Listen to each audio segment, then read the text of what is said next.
Thanks for tuning in to more college basketball talk on Proline TV as it's Monday. It's a Monday afternoon.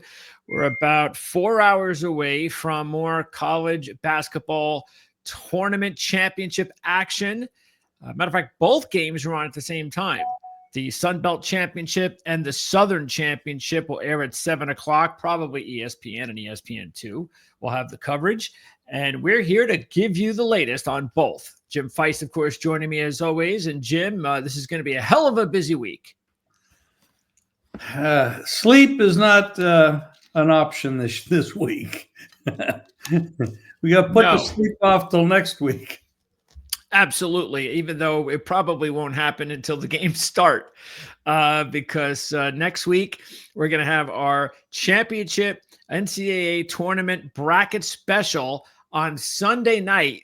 And then we're also, of course, going to preview the tournament on Wednesday. So in between, of course, Jim and I will do our best on Monday and Tuesday to stay away from recording anything because we're going to be so busy getting ready for Wednesday's show and the entire tournament.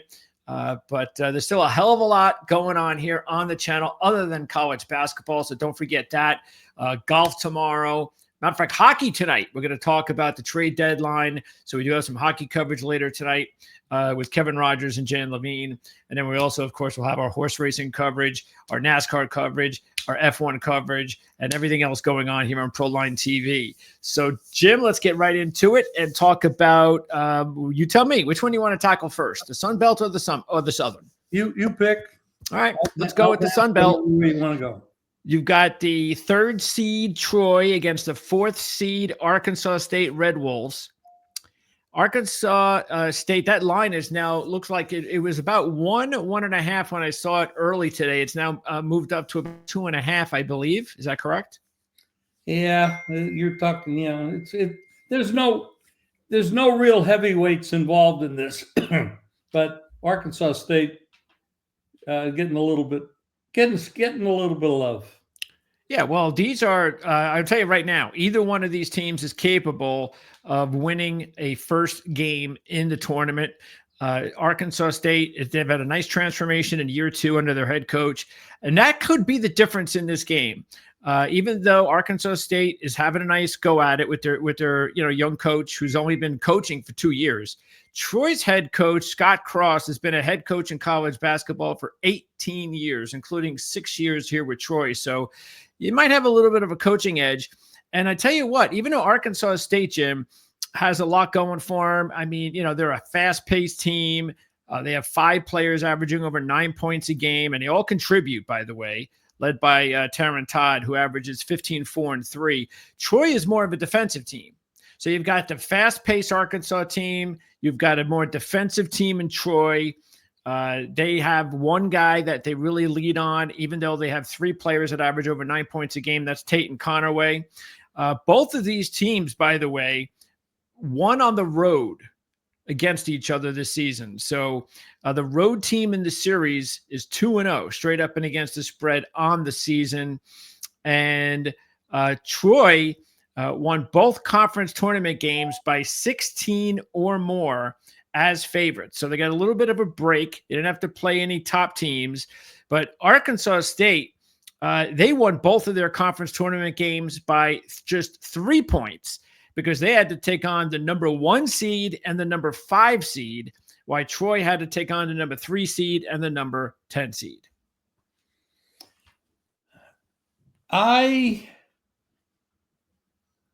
What do you see in the total line right now out there that you're looking 142. at? 142. I like it over. Okay. I like these guys. I like it over. I see both of these teams.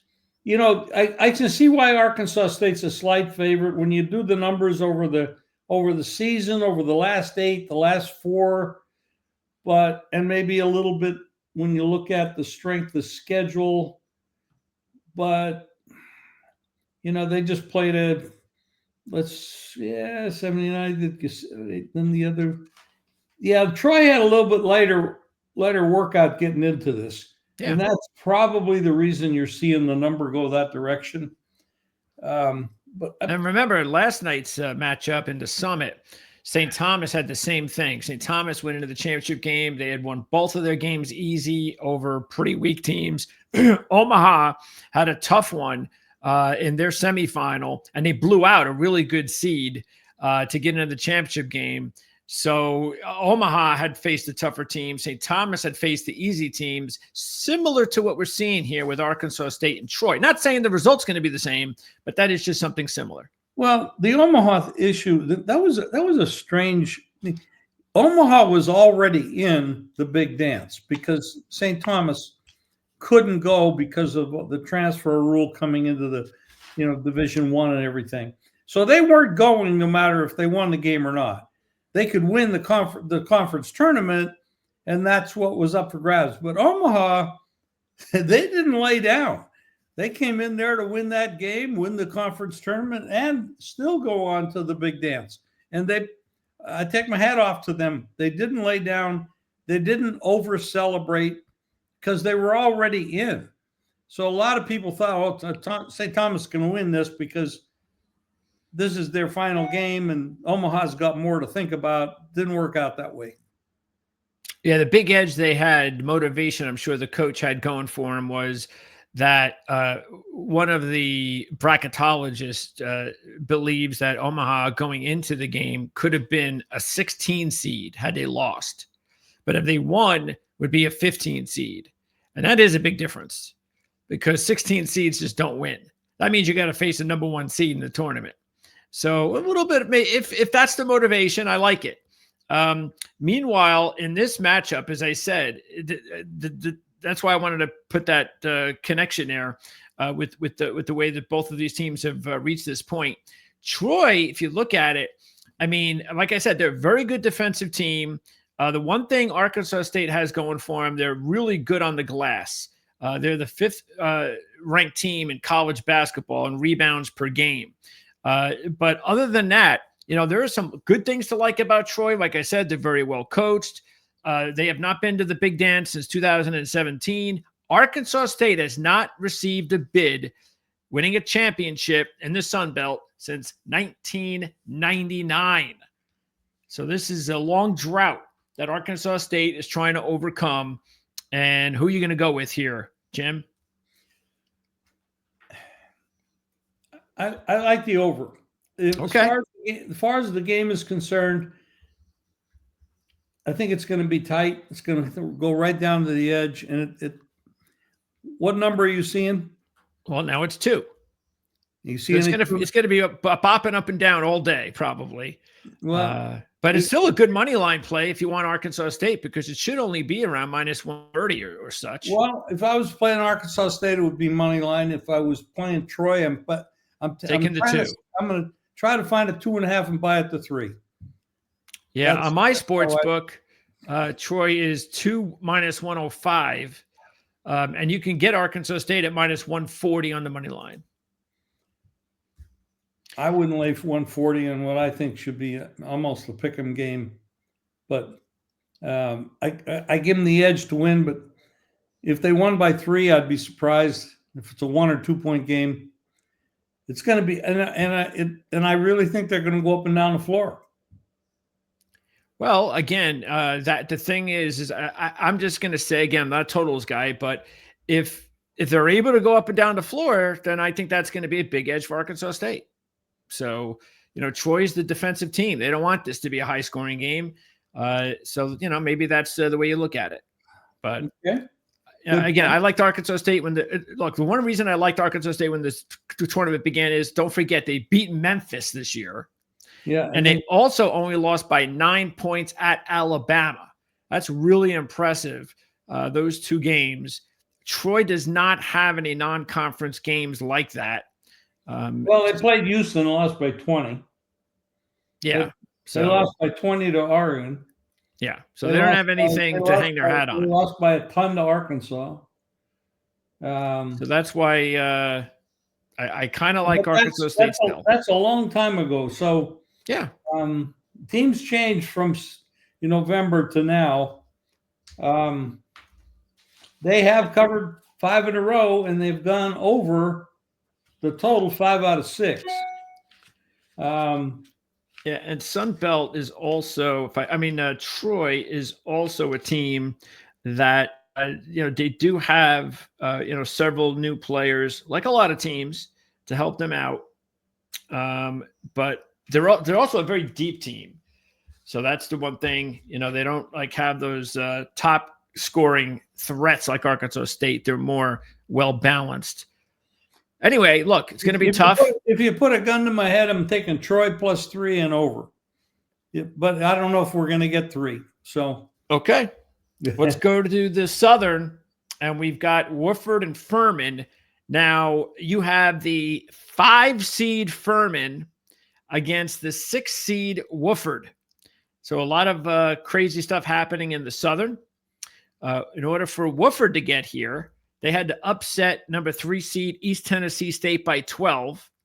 And then they were fortunate they did not have to face a better team like the 2 seed UNC Greensboro, because they were upset by the 7 seed VMI, who Wofford dispatched by 20 in the semis.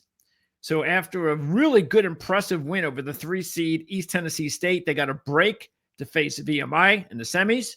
Meanwhile, Furman upset number 4 seed Samford by 17.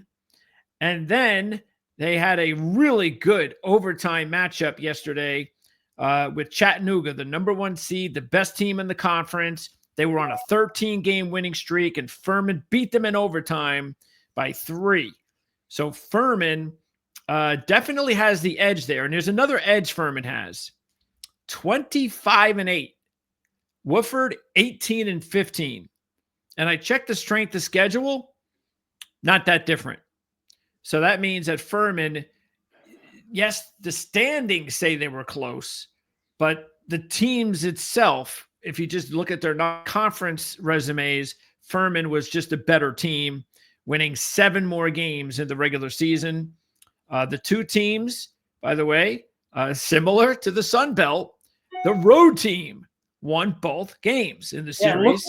Look at the one score back on January 13th. The game was at Furman, and they lost by 19 to Wofford. How the hell do you do that? Well, the thing is, Furman has the best player on the court. He's one of the best players in the conference, a guy by the name of PJ Smith. He's a point guard. In this playoffs, he's already scored 49 points and dished out 13 assists in 2 games. So I was like you. So what happened? Why didn't they play well? Why did they get blown out? So I checked, and PJ Smith was awful in the game. He did nothing. It was probably the worst game he had all season.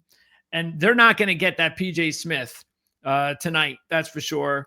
So that was definitely, sometimes your best players, they have their off night. And I'm sure that had a lot to do with it.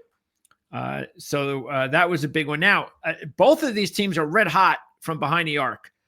Wofford is shooting 41% in the tournament on 56 attempts. Wow. But Furman is shooting 50% on 57 attempts from beyond the arc. So Furman has been even hotter than Wofford. Okay, what line are you looking at and total? 1.5 Furman. Okay, we're on Furman. I'm on Furman. Yes, yeah. Furman's the play. And the over total is 137.5. And I'm on the over. So I'm going Furman and over, Troy +3 and over. There you go. Troy, only if they get 3 or 2.5. Well, I'm not taking 2.5. If I'm getting 2.5, if they get 2.5, you wouldn't buy the half. I'm buying the half. Yeah, but I don't know. I don't know if we're going to get 2.5. That's what I'm saying. I'm not buying it from 2 to 3 because it's too expensive. I know. So if it's 2.5, you'll get it to 3. Right. If it's 2, then you won't. I'll just pass that side. I'll just pass. Leave it go. Tonight. There are other games going on. Matter of fact, you have 3 semifinals tonight. And by the way, tomorrow we have 4 championship games that we are going to cover. And 3 of them have semis tonight. You have the Colonial semis tonight. You have the Horizon and you have the West Coast Conference. Pepperdine's the story in the West Coast Conference as a 9 seed. They have upset the 8 seed, the 5 seed, and a 4 seed. So they dispatched of Santa Clara. And so now Pepperdine will take on number 1 seed St. Mary's tonight. Gonzaga gets San Francisco. We know how that one usually goes. Yeah, but it's at some point in time, you got to think this team can figure out a way to defend them. I mean, my goodness. Or outscore them. I don't think that's going to happen. And in the horizon tonight, my Oakland, the 6 seed Oakland, is going up against 1 seed Robert Morris. So well, I got the coach for Oakland is a guy you want to root for. He's such a good coach. He doesn't have the weapons the players that he's had other years. It's just tough. I mean, because Morris is good. Yep. Morris is good. So they're real good. But I got to get one more game so I can hedge my bet. What number are you looking at there? What's that? What's the number on the Morris game? 3.5. Robert Morris. And then Cleveland State takes on Youngstown State in the second game. Meanwhile, Delaware is the story in the Colonial as a 12 seed. They are playing their 4th game in 4 days tonight. Boy, that's tough. They upset the 13 seed, the 5 seed, and the 4 seed. Well, they didn't upset the 13, but they have upset the 5 and the 4. Towson is the 1 seed that they're playing today. And Towson is a 6.5 point favorite in that game. And they should be, but 6 and can you? I mean, Delaware's got to be on crazy legs right now. Well, yeah. One thing you're worried about any team that even the team that played the overtime game yesterday, that's tough too. So, but Towson's the right side in this game, but 6.5 is too much. I could lay 5.5 or 6. I can't. It's a big difference in college hoops, man. You got to get the right number. The thing is, in that game, I think if you take that game, you have to go in thinking that the reason you're taking it is you believe Delaware is going to completely run out of gas in the second half, and Towson is just going to run away. That would be the way that you would think. So that's how I would. Again, I'm just saying if you go that route. Well, the other thing is when you look at Delaware, this is an over team. They score a lot of points. They move. Which probably means they give up a lot. They do. Yeah. I mean, otherwise they wouldn't be 13 and 19 on the year. Yeah. So I mean, just in their last game, William Mary 100 against Campbell 79 against Stony Brook 80. They had a low scoring game against Wilmington 58. There's a lot of games there in the 70s, 80s, 90s. So. Well, the total's 144. Yeah. So I gotta look it over also. The 2 seed is playing the 3 seed tonight, so there's a chalk there, and then more than likely that winner will take on Towson for tomorrow's championship game, and then the Northeast they've already set. So you have CCSU, Central Connecticut State, against St. Francis. That's the championship game tomorrow night. Both of those winners won close semifinal games. Matter of fact, Central Connecticut, who is the heavy favorite to win the conference, went to overtime yesterday. So they squeaked by in overtime to make their way to the championship game. So that's what we're going to cover tomorrow. And this is how we're going to do it all week long right here on ProLine TV. So we have 4 championship games tomorrow. And as a bonus tomorrow, Jim and I are going to give our picks for 6 conference tournaments that are starting tomorrow. ACC, Big 12, Conference USA, what is that? The Metro Athletic, Atlantic, whatever. The MAC, the SWAC, and the WAC. Those are the conferences that we are going to give our take on tomorrow. We'll preview the championship games, and then we're going to do it all over again on Wednesday. It'll be a big day on Wednesday as well. So And because that's actually the last big day for conference tournaments beginning. The last conference tournament to begin will be Thursday, the MAC, and then that's it. So the next 2 nights, Tuesday and Wednesday night, is going to be really a ton of conferences getting underway, including all the big ones. And then we'll be here to preview all of that. And by the way, because of the length of what we have to cover content-wise the next couple of days, Jim and I will be on a lot earlier than we're on today. So that means Jim has to get up about 2 a.m. Vegas time just to catch up with me Eastern time.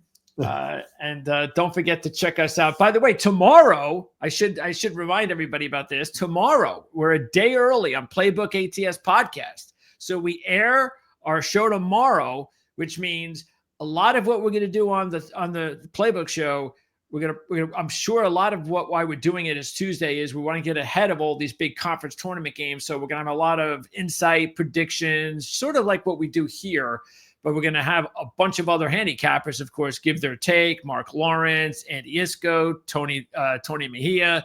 So we'll be on the air twice tomorrow, morning and afternoon Eastern time, for wall-to-wall college basketball. We'll talk a little bit of NASCAR in the opening segment. CJ Verdun's going to join us on the show tomorrow. He's our NASCAR and F1 analyst because you guys in Las Vegas have NASCAR coming to town this week. And it's good timing because not only because they're in Vegas, but because there's a big thing going on with Michael Jordan and NASCAR. NASCAR is suing Michael Jordan. So we're going to talk a little bit about that on the show tomorrow. Now, let me ask you a question. We're doing all this on Tuesday. What's going to be? Are we also recording on Wednesday? Mm-hmm. Wednesday morning. No, just you and me. Wednesday morning. What time? As early as we can. As early as you want. Well, Wednesday, I'd prefer 8 or 9. 9. That's good. Because that way I still have the pizza show to do it. Yeah. Yeah, early. I mean, we could do 8 in the morning. Well, I'll do 9. That's right. That's right in the middle of my lunch. So, how about when do you have to leave for pizza? When do you have to leave for pizza? You eat too much anyway. No, I don't. That's the problem. Lunch is my holy grail of eating for the day. Okay, 8 o'clock. 8 o'clock tomorrow morning. Fine. Well, that's Wednesday and tomorrow. Yeah. Well, it's up to you. Tomorrow we can do it whenever you want. You're not going to the pizza show. How many tapings do we have tomorrow, and what time are they? How many what? Recordings tomorrow. 2. We have the playbook at what time? The playbook is that 11? Show is at 10 o'clock. So playbook's at 10. Yep. Vegas time. Yes. And 8 o'clock also. If you would like to do it at 8 o'clock, we could do that. Okay, so we'll do an 8 and a 10 tomorrow. Yes. Wednesday. 8 o'clock. 8 o'clock. So we'll do 8 in the morning, the next 2 mornings. And then the 10 o'clock also on Wednesday. Yeah. Yes. Tuesday. Tuesday. Yes. So the next 2 days, 8 in the morning. And then tomorrow you are also going to do 10 in the morning. Okay. All right. And I've already emailed you, by the way, the tournaments to preview and the championship games to preview. So you've got all that, Jim. Got all this homework. And by the way, it's a big day in the NFL for NFL free agency. So it's a crazy time of year. I can't believe some of the stuff I'm seeing. I mean, yeah, I haven't, because of basketball, I haven't been able to focus. But Geno Smith goes from Seattle to the Raiders. Yep. Sam Darnold is going to Seattle. Aaron Rodgers is going where? Well, he's not. That hasn't been set yet, but there's a lot of talk about him maybe going to Pittsburgh. Russell Wilson? Is he going to Cleveland? You're skipping the record a little too fast here. One at a time. Okay. So yeah, it's possible Rodgers there's an interest with the Steelers. I haven't heard anything about Russell Wilson in Cleveland. So I heard it on the way. I was coming back from the possible this morning. Yeah. I'm telling you, it's going so fast. I mean, all we have to do. Wilson. I heard Russell Wilson's going to the Browns, for God's sake. That would be a good move. Why? Because they don't have their young quarterback yet. That doesn't mean they wouldn't draft a quarterback. That means that they need to give the young quarterback time, which is the smart thing to do. And DK Metcalf goes to the Steelers. Yep. So a lot's going on. I'm sure we'll talk about that tomorrow on the show with Mark and the boys. So we'll be talking a little motorsports, basketball, and the NFL tomorrow. I think the NFL should give us all a break. When March Madness is going on, they should be quiet. Yeah, I know. Tell me about it. Alone. I know. Yeah. This is, like you said, it's not about not getting any sleep for just hoops. It's we've got football and everything else going on this channel. So, and there was a hell of a golf match yesterday. The kid, Henley beats. Russell Henley finally won a big one. That was a hell of an event. He usually chokes, so that was good for him. He's one of these guys that's like always like in the top 25, top 35, but you're like, you never bet on him because he never wins. He just always finds a way to lose. Well, I think the way to bet golf is top 20, top 10, top 5. I agree. But Brady's got a good system. Yeah. Well, Brady knows what the hell he's doing. Yeah, exactly. So that's all right. That's tomorrow. By the way, the big golf event on starting on Thursday, the Players Championship, the Island Green, the 17. Everybody gets excited about that. So I'd like to play that. I want to know how many golf balls I'd put in the water on that hole. Depends on how many golf balls you'd hit. Well, I'd have to bring about maybe 144. I might get one on the green. Yeah, and I'm not that bad. That's a tough green to hold. Well, it is, and all the pressure those guys have as well. So it's a lot of fun. We'll talk about that on tomorrow with Brady. Some golf coverage late in the day. And so, it's going to be another big week here on Proline TV. So, of course, don't forget to subscribe. Not only subscribe, but whenever you think of the word subscribe, think of another S word, and that is, I don't want to say sponsor, but support. That's what you're doing. When you're subscribing, you're supporting the channel is the best way you can. And it also helps you to make sure that you never forget one of our videos whenever they pop up, because you never know when one of our videos will pop up in your YouTube library. You set the little bell so you get a notice. And by the way, bell is nice. A lot of times when they say subscribe, it means you have to pay. You don't. No pay. Free. Because a lot of times I'll go in there, I'll subscribe to something that is $9 a week or something like that. Some people subscribe means you're going to pay. Yeah. Not this one. No, it's free. Absolutely free. 100%. Never do you have to pay for anything ever, unless you want to. And that's something that we're going to work on in the coming months as we grow. We're going to start offering some memberships. And that'll be different from subscribing. They'll be called memberships. But that's something that we're going to work on as we continue to grow here. So, Jim, thanks as always. Thank you. Have fun. Get some rest.